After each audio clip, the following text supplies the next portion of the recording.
urtietan boom bat sortu da, ez? Josteko mundu hontan. Wind down mugimendu hau ez da ezan existitzen. Lehen gaina jende askok zekin, gure amonek eta asko zekiten sektorei buruz, eta gaur egun berriro hartzen nahi dan zerbait da, nik uste dut, kulturalki eta ezakit.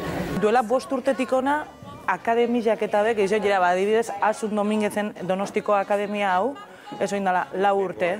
Lehenengo izan zen, dala 4 urte okerrezuanago irekitako akademia bada, 180 ikasle dazka momentu honetan. 180 orain. 180 orain. Demanda asko hau.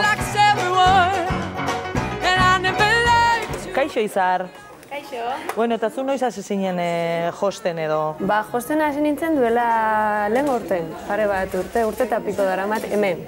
Neri beti da nik gustatu zaidan zerbait izan da, eta ni aspaldi hasi nintzen, eta bai, igual leno jende gutxiago ginela akademitan da hola.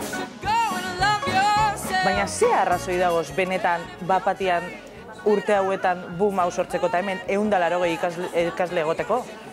Nik uste asko baldintzatu dula edo lagundu dula, ezakit. Modaren aldaketa hau, ez? Bihurtu da zerbait oso azkarra eta denetan astero zerbait berria da. Irudia, desberdintzearena eta hori modan dago. Nik uste azkenean hor dala txokia, ez? Eta eskola guzti hauek eta modan egoteak lagunduko dula, ezakit. Eta izan leike bai terapia moduan, ez? Tailer hauek.